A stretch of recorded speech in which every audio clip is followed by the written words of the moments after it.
Hello everyone, আশা করছি আপনারা সবাই অনেক ভালো আছেন, সুস্থ আছেন। আমার এই চ্যানেলের গত দুটি ভিডিওতে আমি বিএসএনএলের সিমকে অ্যাকচুয়ালি বলা যেতে পারে আমি পার্সোনালি প্রমোট করেছি। তো আজ এই ভিডিওতে আমি বেসিক্যালি তিনটি বিষয়ের উপর গুরুত্ব দেব। প্রথম বিষয় হলো, আজকে যারা আপনারা অনেকেই আছেন যারা বিএসএনএলকে আজকের দিনেও নিয়ে ঠাট্টা তামাশা করছেন, তো তাদেরকে বলতে চাই যে আজকে যদি আমরা বিএসএনএলকে সাপোর্ট না করি বা ঠাট্টা তামাশা করি, তাহলে আগামী দিনে আমাদের জন্য কতটা ক্ষতি হতে পারে বা আপনাদের সবার জন্যেই কতটা ক্ষতি হতে পারে সেটি নিয়ে আজকে আলোচনা করব, ফ্যাক্ট সহ আপনাদের সামনে তুলে ধরব। দ্বিতীয় বিষয় হবে যে আপনাদের যে কমেন্টগুলি রয়েছে সেই কমেন্টের কিছু বেসিক কমেন্ট যেগুলো ম্যাক্সিমাম মানুষ করেছেন তারই উত্তর দেওয়ার চেষ্টা করব। এবং 3 নম্বর আলোচনা হবে যে আজকের দিনে দাঁড়িয়ে যদি আমাদেরকে বিএসএনএলে ভালো নেটওয়ার্ক কানেক্টিভিটি দরকার হয়, তাহলে তার জন্য আমরা যারা জনসাধারণ রয়েছি আমাদের এই মুহূর্তে করণীয় কী রয়েছে। এটার জন্য কিন্তু এটা একেবারেই ভাববেন না যে আমি আপনাদেরকে এটা বলবো যে সবাই বেশি বেশি সংখ্যক আপনারা বিএসএনএলে পোর্ট করুন, এমনটা কিন্তু একেবারেই নয়। আমি যেটি বলবো সেটি আমার নিজস্ব ধারণা, আশা করছি আপনাদেরও ভালো লাগবে এবং এটি অবশ্যই ওয়ার্ক করবে। তো ভিডিওটি আপনারা শেষ পর্যন্ত দেখুন, আমাদের সবার জন্যই কিন্তু ভিডিওটি অনেক বেশি গুরুত্বপূর্ণ হতে চলেছে। তো চলুন সময় নষ্ট না করে ভিডিওটি আমরা শুরু করি। চলুন আসা যাক প্রথম বিষয়ে। আজকের দিনে দাঁড়িয়েও আমরা যারা বিএসএনএলের নেটওয়ার্ক কানেক্টিভিটি নিয়ে প্রশ্ন তুলছি যে অন্যান্য সিম কোম্পানিগুলি যেখানে 5G 4G তারা খুব ভালোভাবে দিচ্ছে, সেখানে বিএসএনএল কেন এখনও পর্যন্ত 4G ঠিকমতো লঞ্চ করতে পারলো না? তাদের নেটওয়ার্ক কানেক্টিভিটি সমস্ত জায়গাতে কেন এখনও পর্যন্ত অন্যান্য কোম্পানিগুলির মতো হলো না? এবং শুধু এইটুকু বলেই আমরা শান্ত হচ্ছি না, আমরা তার নেগেটিভিটি করতেই আছি। আর এই নেগেটিভিটি ছড়ানোর কারণে আমাদের নিজেদেরই কতটা ক্ষতি হতে চলেছে সেই বিষয়টি একটু আলোচনা করতে চাইব। সবার প্রথমে আপনাদেরকে এটা বুঝতে হবে, বর্তমানে যে সমস্ত প্রাইভেট কোম্পানিগুলি রয়েছে তারা কিন্তু তাদের ইচ্ছা মতো, আপনারা দেখেছেন যে তাদের ইচ্ছা মতো প্রত্যেক 3 বছরের ভিতরে তারা কিন্তু তাদের যে রিচার্জ প্ল্যান সেটা কিন্তু তারা বাড়িয়ে চলেছে এবং যথেষ্ট বেশি পরিমাণে কিন্তু তারা বাড়িয়ে চলেছে। আমরা যদি এখান থেকে 2018 সালের জিওর রিচার্জ যদি আমরা দেখি আর বর্তমান যদি আমরা প্ল্যান দেখি, তাহলে সেখানে কিন্তু হিউজ ডিফারেন্স আমরা দেখব। সেই তুলনায় বিএসএনএলের যে রেট বৃদ্ধির হার সেটা কিন্তু যথেষ্ট কম, আর বাড়েনি বললেই চলে। ইন্টারনেট সস্তা হয়ে যাওয়ার কারণে একটা ফ্যামিলিতে দেখা যাচ্ছে 2 থেকে 3টে ফোন তো নর্মালি থাকে, এবং একটু বড় ফ্যামিলি হলে সেখানে সেই ফ্যামিলিতেই দেখা যাচ্ছে আপনার 4 থেকে 5টা ফোন হামেশাই থাকে অ্যাভারেজ। তাহলে এখানে দাঁড়িয়ে আপনি চিন্তা করে দেখুন, আজকের দিনে অন্যান্য কোম্পানিগুলি যেখানে মাসে তাদের যে যদি নেট ব্যবহার আপনি করেন তাহলে মিনিমাম আপনাকে 300 টাকা পে করতেই হচ্ছে, তাই না? আর নেট ব্যবহার না করলেও আপনার মিনিমাম চার্জ কিন্তু 200 টাকা হয়ে গেছে। সেই জায়গায় দাঁড়িয়ে আপনার কি মনে হয় না যে যদি আজকের দিনে এদেরকে না আটকানো যায়, তাহলে আগামী দিনে এরা এদের ইচ্ছা মতো করে দাম বাড়াতেই থাকবে? কারণ তাদের তো কোনো প্রতিপক্ষই নেই, তারা জানে ভালো করে যে আমাদের কোনো প্রতিপক্ষ নেই, আমরা যা খুশি আমরা যা রেট দেবো তাই মানুষদেরকে মাথা পেতে নিতে হবে। আর এই সুযোগটা, এটা তো একটা সুযোগ। আর একটা সুযোগ হচ্ছে যে তারা ভালো করেই জানে যে বর্তমানে যে সিম কতটা গুরুত্বপূর্ণ, মানুষের চালাতেই হবে, অন রাখতেই হবে। তার কারণ সিম না চালালে তো ওটিপির ব্যাপার রয়েছে, সমস্ত ক্ষেত্রে ওটিপি দরকার রয়েছে, তাই না?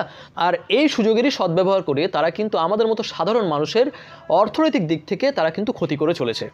আপনি চিন্তা করে দেখুন, যদি এইভাবে তারা দাম বাড়াতে থাকে, এখান থেকে হয়তো এটা 3 বছরের ডিফারেন্স ছিল, এটা বর্তমানে আস্তে আস্তে কিন্তু 1 বছর হতে কিন্তু সময় লাগবে না।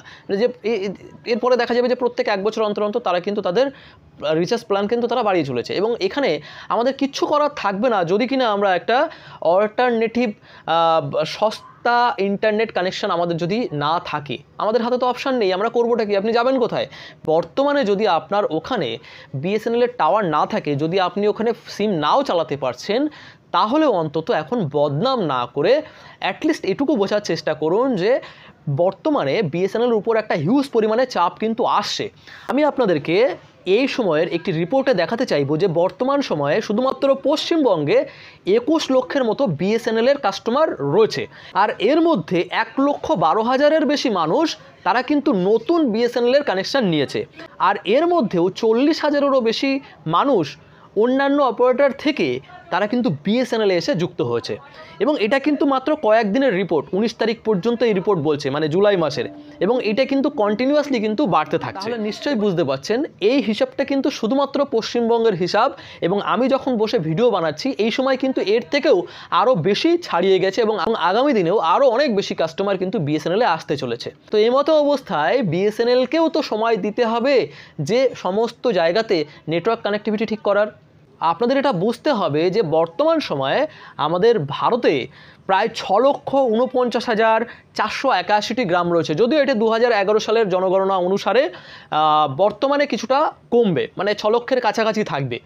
তো এই এত সংখ্যক জায়গা কভার করার জন্যে এদেরকে একটু টাইম কি লাগবে না? আপনাদের কি মনে হয় হঠাৎ করে একসঙ্গে সমস্ত জায়গা থেকে টাওয়ার ঠিক করা বা নেটওয়ার্ক ঠিক করা কি সম্ভব? কিন্তু তারপরেও বিএসএনএল কোম্পানি কিন্তু আশ্বাস দিয়েছে যে 2024 সালের মধ্যে ভারতের সমস্ত প্রান্তে তারা 4G চালু করবেই এবং 2025 সাল থেকেই তারা 5G লঞ্চ করতে চলেছে। তাহলে তাদেরকে এইটুকু সময় তো আমাদের দেওয়া উচিত। তো আমি তাদের সবাইকে রিকোয়েস্ট করব, যারা আপনারা বিএসএনএলের কানেক্টিভিটি নিয়ে প্রশ্ন তুলছেন, অবশ্যই প্রশ্ন তুলুন, প্রশ্ন তোলা উচিত, যাতে যত তাড়াতাড়ি তারা তাদের নেটওয়ার্ক কানেক্টিভিটি ভালো করতে পারে, কিন্তু সেটি অবশ্যই কিছুটা পজিটিভ ওয়েতে করুন। তাহলে কি হবে, মানে আগামী দিনের জন্য আপনার আমার সবার জন্যই তো বেটার হবে, তাই না, যদি কানেকশন ভালো হয়, ঠিক কি না? তো আশা করছি আমার বলা কথাগুলি আপনারা খুব ভালোভাবে বুঝতে পেরেছেন এবং বিষয়টিকে সেইভাবেই দেখবেন। নেক্সট আমি আপনাদেরই করা কিছু কমেন্টের রিপ্লাই দেব। তো কমেন্টে রিপ্লাই দেওয়ার জন্য আমি কিছু বেসিক কমন কমেন্টগুলোকে আমি বেছে নিয়েছি, যার ভিতর প্রথম রয়েছে যে আমার এলাকায় 4G নেটওয়ার্ক নেই, কবে আসবে এবং কোন কোন এলাকায় চলছে। এই ধরনের কমেন্ট আপনারা অনেকেই করেছেন বিভিন্নভাবে। দেখুন, আমি আপনাদেরকে বলতে চাইব যে যেহেতু বর্তমানে কাজ শুরু হয়েছে, তো এই মুহূর্তে কিন্তু এইভাবে বলা সম্ভব না যে কতগুলো এলাকাতে এখন রয়েছে। এবার এটার জন্যে আপনারা যেটা করতে পারেন, আপনারা কমেন্টের মাধ্যমে কিন্তু জানাতে পারেন যে কোন কোন এলাকায় আপনাদের ওখানে 4G চলছে বর্তমানে, তাহলে কিন্তু আস্তে আস্তে সবাই এটা বুঝতে পারবে। নেক্সট প্রশ্ন ছিল, অনেকেই এমন প্রশ্ন করেছেন যে আমার এলাকায় ইন্টারনেট কানেক্টিভিটি একেবারেই নেই, আমি সিম পোর্ট করেছি, আমার প্রাইমারি সিমটিকে আমি পোর্ট করেছি, এখন আমি কি করব, 3 মাস আমাকে ভুগতে হবে। তো এইখানে কিন্তু আমি বারবারই আমার ভিডিওতে বলেছি যে যখনই আপনি আপনার প্রাইমারি সিমটিকে পোর্ট করবেন, তখন আপনি অবশ্যই চেক করবেন যে আপনার এলাকায় নেটওয়ার্ক কানেক্টিভিটি কেমন রয়েছে। যদি কেউ সিম ব্যবহার না করছে বা আপনি যদি না বুঝতে পারছেন, তাহলে একটি নতুন সিম কিনুন এবং তার মাধ্যমে আপনি একটা ছোট্ট রিচার্জ করুন এবং সেখানে দেখে নিন যে কেমন চলছে। যদি দেখেন ভালো চলছে, তাহলে অবভিয়াসলি আপনি পোর্ট করে নিন। যদি আপনার 3Gও চলছে এই মুহূর্তে, বিএসএনএলের কিন্তু 3G স্পিড যথেষ্ট ভালো, যদি 3Gও চলছে তাহলেও আপনি পোর্ট করতে পারেন। কিন্তু যদি দেখেন একেবারে 2G চলছে বা এক্ষুনি নেটওয়ার্ক কানেক্টিভিটি ভালো নেই, তাহলে আপনি পোর্ট করছেন কেন? হ্যাঁ, তো একটু বুদ্ধি খাটিয়ে কাজগুলোকে করুন, তাহলে আপনাকে ভুগতে হবে না। কিছুদিন পরেই পোর্ট করুন, কী সমস্যা আছে, যখন কানেক্টিভিটি ঠিক হবে। হ্যাঁ, আপনাদের 2-1টি কমেন্ট আমি পেয়েছিলাম যেখানে 4G কানেকশান তো রয়েছে, কিন্তু আপনাদের 3G কানেক্টিভিটি দেখাচ্ছে, মানে আপনারা 4G পাচ্ছেন না বিএসএনএলে। এক্ষেত্রে দেখুন, আমি বলতে চাইবো যে দুটো কারণ হতে পারে। 1 নম্বর হতে পারে যে আপনার যে সিম রয়েছে, সিমটি হয়তো 3G সিম বা অনেক আগের সিম, পুরনো সিম। এক্ষেত্রে আপনি সিমটিকে অফিসে এসে আপডেট করুন, অথবা আপনার ফোনের যে সেটিং রয়েছে, সেটিংয়ে গিয়ে আপনি নেটওয়ার্ক কানেক্টিভিটি সেখানে দেখুন 3G করা আছে কিনা। যদি 3G করা থাকে, ওটাকে 4G করে নিন, তাহলে দেখবেন আপনার নেটওয়ার্ক কানেক্টিভিটি 4G পেয়ে যাবে। আপনারা অনেকেই আছেন যারা আমার ভিডিওর ভূয়সী প্রশংসা করেছেন, এবং কিছু মানুষ আছেন যারা অবশ্যই আমার ভিডিওর কোয়ালিটি আরও যাতে ভালো হয় তার জন্য আমাকে কিছু সাজেশনও দিয়েছেন। তো আপনাদের সবাইকে আমি অনেক অনেক ধন্যবাদ জানাচ্ছি। চলুন একেবারে শেষ পয়েন্টে আমরা এটা বোঝার চেষ্টা করব যে আমরা যারা সাধারণ জনগণ রয়েছি, আমরা কী এমন করতে পারি যার মাধ্যমে বিএসএনএল তারা তাদের যে নেটওয়ার্ক কানেক্টিভিটি অবশ্যই খুব তাড়াতাড়ি ফাস্ট করবে। এটার জন্যে আমাদেরকে এটা বুঝতে হবে যে যে কোনো কোম্পানি, তাদের শক্তি কিন্তু অবশ্যই জনসাধারণ, কারণ জনসাধারণ ছাড়া তারা কিন্তু জিরো। আপনি চিন্তা করে দেখুন, এই যে জিও, এয়ারটেল, ভোডা, এরা কেন এদের ইচ্ছা মতো দাম বাড়িয়েছে? কারণ এরা জানে আমাদের কাছে তো প্রচুর জনসমুদ্র রয়েছে, জিওর কাছে তো প্রচুর রয়েছে, তো ওদের কোনো ভয় নেই। ওরা ভাবছে আমাদের যদি 1 কোটি জনসংখ্যা যদি চলেও যায়, তাতে আমাদের খুব একটা বেশি সমস্যা হবে না। কিন্তু একবার চিন্তা করে দেখুন, এই 1 কোটি যদি 10 কোটিতে পরিণত হয়ে যায়, তাহলে কিন্তু তাদের অবশ্যই সমস্যা হবে। আর জনসাধারণ কিন্তু এই জিনিসটা আমরা পারি। আমরা এদেরকে তুলেছিলাম মাথায়, আর আজকে এরা মাথায় বসে কাঁঠাল ভেঙে খাচ্ছে। হ্যাঁ, তো যে কারণে আমরা যদি একটু চেষ্টা করি, বিএসএনএলকে আসুন না সবাই মিলে একটু সাপোর্ট করি। এটার জন্যে আমাদেরকে কিচ্ছু করতে হবে না। আপনাদের প্রত্যেকের এলাকায় যেখানে যেখানে 4G চালু হয়ে গেছে অলরেডি এবং ভালো চলছে, বা 3G কানেক্টিভিটি ভালো চলছে, বা আপনার কল কানেক্টিভিটি খুবই ভালো চলছে, সেখানে সেই এলাকাগুলি উল্লেখ করে আপনারা ছোট্ট ছোট্ট 1 মিনিটের মধ্যে ভিডিও বানান। ভিডিও বানিয়ে আপনারা আমার এই ভিডিও ডিসক্রিপশনে একটি হোয়াটসঅ্যাপ নাম্বার থাকবে, যেটি আমারই নাম্বার। আপনারা ওই হোয়াটসঅ্যাপে আপনাদের ভিডিওগুলি পোস্ট করুন আপনার নাম দিয়ে এবং গ্রামের নাম উল্লেখ করে। আমি পরবর্তী ভিডিওতে চেষ্টা করব সেই এলাকাগুলি নাম দিয়ে বা আপনার নাম দিয়ে ভিডিওগুলিকে দেওয়ার, যাতে করে বহু সংখ্যক মানুষ জানতে পারে যে এই এলাকাতে 4G চালু হয়ে গেছে বা এই এলাকাতে ভালো কানেকশন চলছে বিএসএনএলের। এতে করে আপনার এলাকার আশেপাশের মানুষ যারা বিএসএনএল সম্পর্কে জানেই না, তারাও কিন্তু খুব শীঘ্রই বিএসএনএলে আকৃষ্ট হবে। আর এইরকমভাবে ম্যাক্সিমাম জায়গাগুলিকে যদি আমরা কভার করতে পারি, কারণ আমি একার পক্ষে সম্ভব না, বা আমাদের যারা ইউটিউবাররা বিএসএনএলকে যারা সাপোর্ট করছে তাদের একার পক্ষে সম্ভব না, কিন্তু আমরা যদি সবাই জনসাধারণ মিলে যদি কাজটা করি তাহলে কিন্তু সম্ভব। এই কারণে আপনারা চেষ্টা করুন, ছোট ছোট ভিডিও বানিয়ে আমার ওই হোয়াটসঅ্যাপ নম্বরে আপনারা পোস্ট করুন।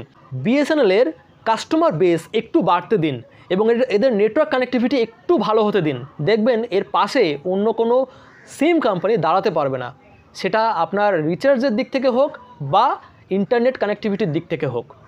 তো আশা করছি আপনারা বুঝতে পেরেছেন। ভিডিও ভালো লাগলে অবশ্যই শেয়ার করবেন বন্ধুদের মধ্যে, আর সেই সঙ্গে আপনি যদি নতুন হয়ে থাকেন তাহলে অবশ্যই চ্যানেলটি সাবস্ক্রাইব করে সঙ্গে থাকবেন। দেখা হচ্ছে আপনাদের সঙ্গে পরবর্তী ভিডিওতে। ততক্ষণের জন্য সবাই ভালো থাকবেন, সুস্থ থাকবেন এবং নিজের খেয়াল রাখবেন। বাই।